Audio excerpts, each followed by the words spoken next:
My name is Professor Joseph M. Kavula, the University Librarian. I would like to make a short presentation of Project 3 that was undertaken we undertook as part of the Skills for Prosperity Kenya, Project Kenya. This project involved developing a study guide for online students who are engaged in online studies. The rationale for this project was that the modern society is increasingly more digital, and therefore it is important for students to cultivate skills, and especially those who are involved in online study. They cannot do without new skills that will help them be able to perform well in online studies. Therefore, this project addressed a number of challenges that are involved or are faced in online studies, and I would like to mention just the two of them or three of them that were guiding this project. First, the existing gaps in online study activities, theoretical, conceptual, as well as digital technology issues that are critical. Number two, the change management issues that are involved in changing from face-to-face to online studies. And number three, the gaps in skills in academic writing, the use of resources, information resources to support online study. Therefore, the rationale for this project was that the challenges that face students in online study can be solved by providing them with information and skills that are essential for the various activities in the learning processes in online studies. And therefore, the overall objective of this project was to enhance quality of learning by students, as well as improve or enhance their experience in terms of efficacy, in terms of enjoyment and effectiveness of their learning activities. This project came up with one deliverable, that is an online study guide that will be available to students. It will be posted or uploaded in our university digital repository as well as in our LMS platform, so that every student can be able to access it. It will also be published online using the open access common licensing regime to make it widely available. The online study guide addresses a number of issues, including the following. The first is the case or the necessity of online study in the modern times, the rationale for it. Number two, the challenges faced in transiting from face-to-face to online studies. Number three, the basics of online study.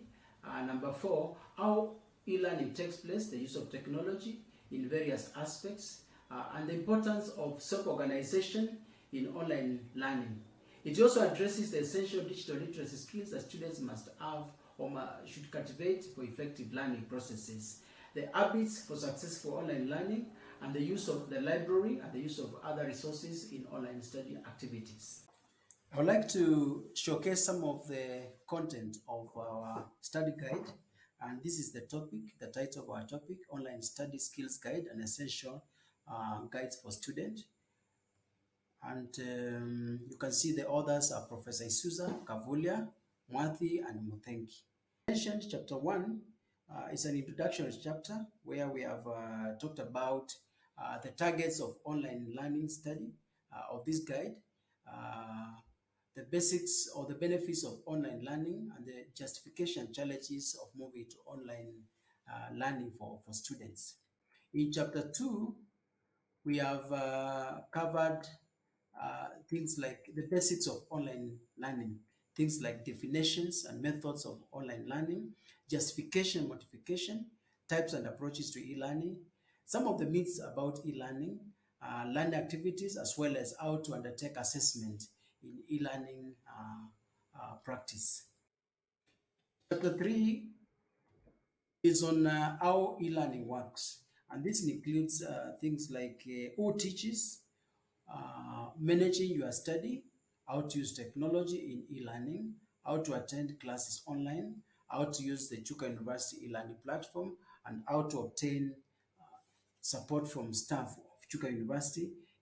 Chapter 4 is on self-organization for online learning, and this chapter provides information to students on how to prepare for online courses, how to organize one's study activities around everyday life, how to collaborate with others and communicate with others, and how to overcome disabilities in online learning.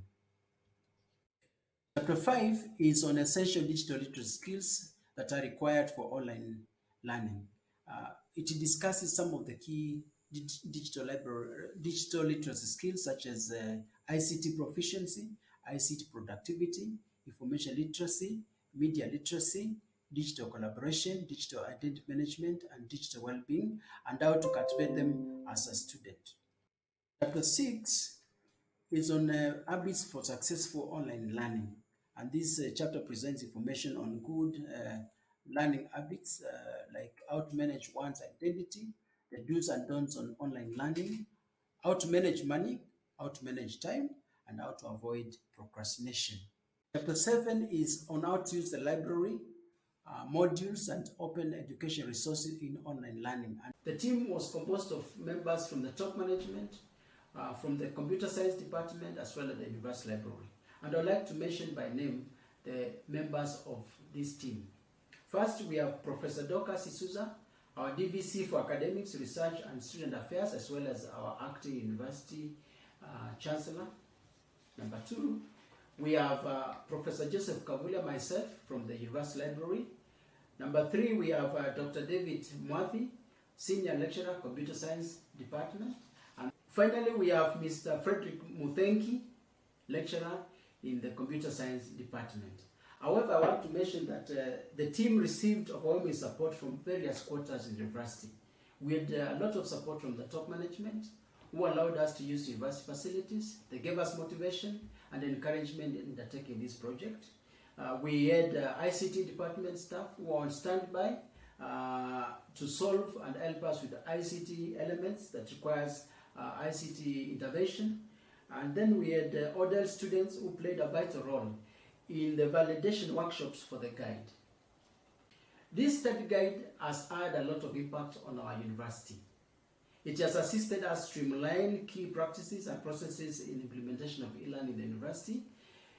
It will be available, it's available to 20,000 students registered with the university who will be empowered or being empowered to undertake online studies. It will also help ease the lower cost of teaching by transitioning from face-to-face to blended learning mode in the university, which will help us accommodate more students as well as large classes.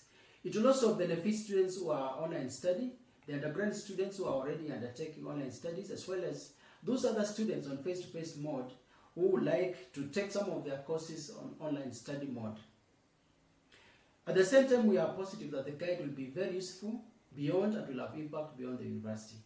The fact that the study guide is being published online or using online or open access mode means that it will be available to many academic staff in the country and beyond, to students, and therefore it will be useful across the country in implementing or in improving the experience of students in online study mode. As a team, we have learned a number of lessons from this project.